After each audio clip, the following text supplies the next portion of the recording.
अभिषेक ने सिगरेट की ओर देखा और पाया कि सूर्य मुश्किल से दिखाई दे रहा है। यह पहले से ही सूर्य हो चुका था। मुझे यकीन नहीं है कि इस जंगल में रात में किस तरह के जीव घूमते हैं, लेकिन मैं रात के समय जमीन पर नहीं रहना चाहता। अभिषेक ने भेड़िए की लाश को पकड़ लिया और उठा लिया। यह वास्तव में भारी था, लेकिन वह मुश्किल से इसे अपनी छाती तक उठाने में कामयाब रहा। हालांकि यह बहुत थका देने वाला था। फिर अभिषेक ने अपने ऊपर की शाखाओं को देखा। सबसे निचली शाखा जो भेड़िए का वजन सह सकती थी, उसके 1 मीटर ऊपर थी। मैं लाश को अपने सिर के ऊपर उठाने में समर्थ हो सकता हूँ, लेकिन मुझे यकीन है कि मैं इसे वहां नहीं फेंक सकता। कूदने का भी सवाल नहीं है उठा। यह बहुत भारी है। मुझे एक विकल्प की आवश्यकता है।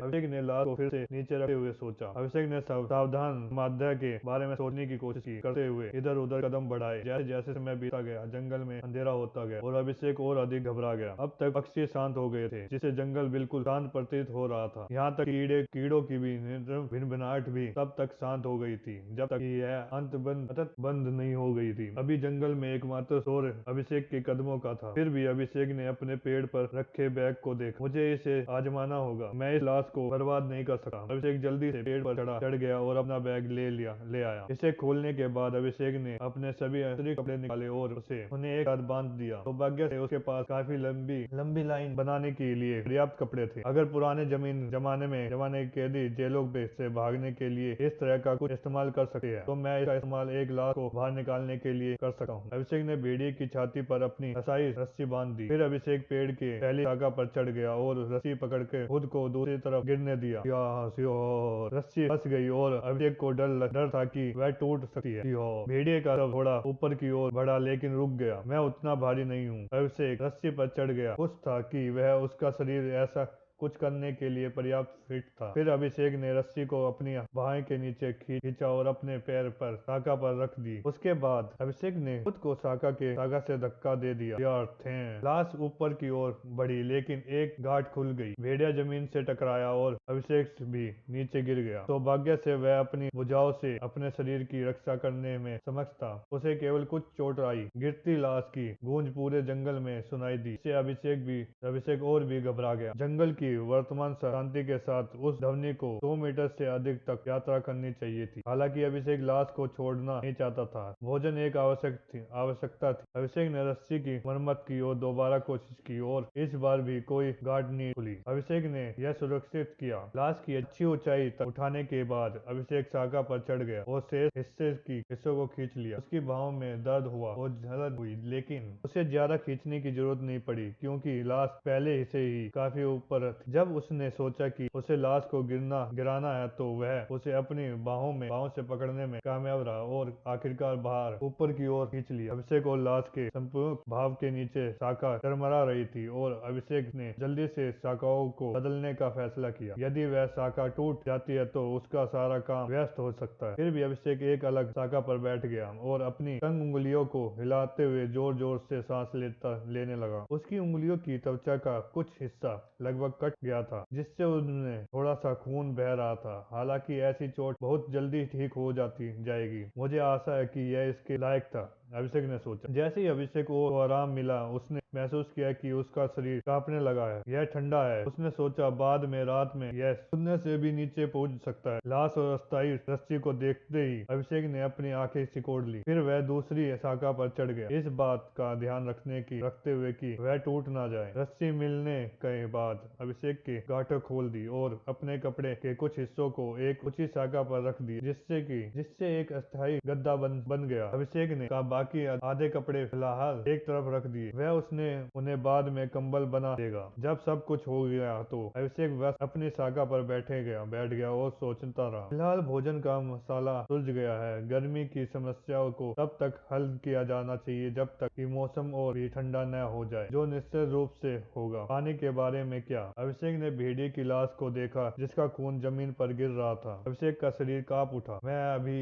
इतना हताश नहीं हूँ। जब मैं प्यास से मरने वाला हूँ तो मैं खून पीने के बारे में सोच सकता हूँ। फिर अभिषेक ने एक आह भरी। यह उस दिन के लिए पर्याप्त होना चाहिए, जो उसने सोचा। मुझे अपना अभियान कल से शुरू करना चाहिए। फिलहाल मुझे सिर्फ आराम की जरूरत है। अभिषेक ने अपने बचे हुए गंदे कपड़ों को उठाया और शाखा पर लेटते हुए उन्हें अपने चारों ओर लपेट लिया। यह निश्चित रूप से आरामदायक नहीं था। मुझे सोने की जरूरत है। उसने अपनी आंखें बंद करते हुए सोचा। जैसे जैसे दिन की घटनाएं उसके दिमाग में घूमती गई, मिनट बीतते गए। केवल एक ही दिन में वह मर गया, एक भगवान से मिला, एक नए शरीर के साथ एक नई दुनिया में चला गया और एक जानवर को मार डाला। पहली बार यह वास्तविकता सामने आई कि वह अपने परिवार को दोबारा कभी नहीं देख पाएगा। क्या आपने पहले ही मेरी मृत्यु के बारे में सुना है माता पिता? अभिषेक ने दर्द से सोचा। क्या आपको लगता है कि मैं अब किसी तरह से स्वर्ग में हूँ? अभिषेक के विचार घूमते घूमते समय बीतता गया। 1 घंटे बाद सूर्य की कोई रोशनी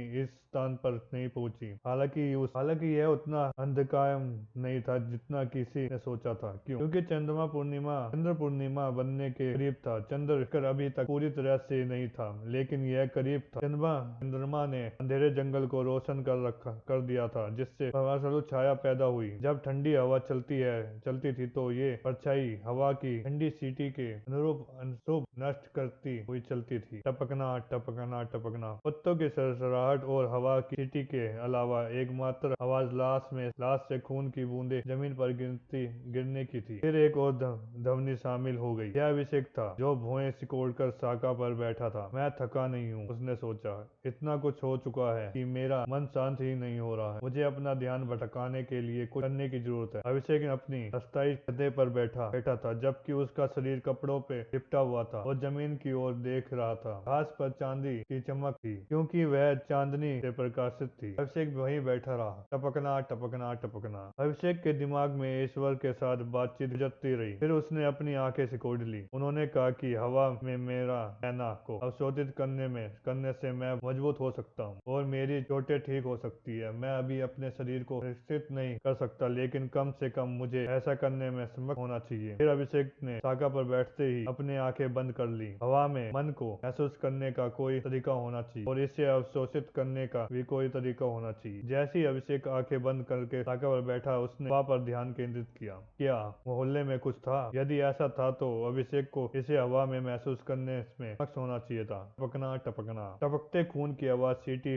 बजाती हवा और पत्तों की सरसराहट से ही ऐसी चीजें थी जो जंगल में सुनी जा सकती थी। इसके अलावा और कोई आवाज नहीं थी। लेवन ध्वनियां धीरे धीरे अभिषेक को एक प्रकार की चिंता स्थिति में डाल देती थी, क्योंकि उसे लगता है कि उसका मन भटक रहा है। उसे लगा जैसे वह किसी अलग चीज को छू रहा है। थोड़ी देर बाद उसकी त्वचा में गुदगुदी होने लगी, क्योंकि अभिषेक को लगा कि उसके कुछ बाल खड़े हो गए हैं। हाँ, हवा में कुछ और था। इसका वर्णन करना कठिन था, लेकिन हवा में कुछ नया था। पृथ्वी के पास ऐसा कुछ भी नहीं था जिससे यह बल इतना अधिक स्पष्ट हो। जैसे ही अभिषेक बल से जुड़ा, उसने महसूस किया कि यह धीरे धीरे उसके शरीर में प्रवेश कर रहा है। ऐसा लग रहा था मानो अभिषेक आराम से उसका स्नातन कर रहा हो। अभिषेक ने धीरे धीरे उसकी त्वचा को छुआ, लेकिन वह अभी भी ठंडी थी। गर्मी की अनुभूति जाहिर तौर पर केवल आधारिक थी, शारीरिक नहीं। धीरे धीरे अभिषेक का दिमाग गायब होने लगा और वह एक प्रकार की आधी नींद में सो गया। हालांकि हवा में मौजूद मन अभी भी उसके शरीर में प्रवेश कर रहा था। टपकना टपकना टपकना। धड़क। जैसे ही एक अज्ञात आवाज, जंगल की आवाज जो उसमें शामिल हो गई, अभिषेक चौंक उठा। अभिषेक ने ध्वनि के स्रोत पर नजर डाली और महसूस किया कि उसका बैकपैक थोड़ा हिल रहा है। वह आगे बढ़ा और आवाज की जांच करने के लिए यथायथ संभव चुपचाप बैकपैक खोला। कुछ सेकंड के बाद उसने उसे ढूंढ लिया। यह काला घन था, वह चीज जो उसका भविष्य का हथियार माना जाता था। टपकना टपकना। अभिषेक ने थोड़ा हिलते हुए घन को दिलचस्पी से देखा। यह क्या हिल रहा है? डर डर। अभिषेक ने अपनी भौहें सिकोड़ ली। कपकपी जैसी आवाज आ रही थी। टकराना छप। अभिषेक की आंखें चौड़ी हो गई और उसने जमीन की ओर देखा। जंगल और गहरा हो गया था। ऐसे प्रतीत होने लगा कि वह मृत्यु की भूमि पर तब्दील हो गया है। भेड़िए की लाश के नीचे खड़ी चीज को देखते ही अभिषेक की आंखें में चांदनी गायब हो गई। यह एक प्राणी था जो किसी प्रकार से तेंदुए जैसा दिखता था। हालांकि इसके अगले पैर निश्चित रूप से लंबे थे, जो लंबे पंजे में समाप्त होते थे। इसे निर्माण से ऐसा प्रतीत होता है कि वस्तु अपने पिछले पैरों से खुद को आगे बढ़ाने के बजाय अपने अगले पैरों से आगे की ओर खींच रहा खींच रही है। वह रात के समान काला था और उसकी आंखें सफेद थी। भेड़िए की लाश से खून की सबसे हालिया बूंद जमीन पर नहीं बल्कि रानी के सिर पर गिर रही थी। यह सभी चीजें पहले से ही डरावनी थी, लेकिन इसके तीन और पहलू थे जो और भी ज्यादा डरावने थे। एक पहलू इसका विशाल आकार था। यह लगभग 2 मीटर ऊंचा और 4.5 मीटर से अधिक लंबा था। यह बाघ से भी बड़ा था। दूसरा पहलू यह था कि वह बिना किसी आवाज के नीचे प्रकट हुआ था। यदि खून की आखिरी बूंद भी उस पर नहीं गिरी होती तो अभिषेक को अपने पेड़ के नीचे इस विशाल चीज पर ध्यान नहीं जाता। रात जैसा सन्नाटा और आखिरी पहलू सबसे भयानक था। आखिरी पहलू यह था कि जीव अभिषेक का सामना कर रहा था, उसकी आंखों में देखते हुए।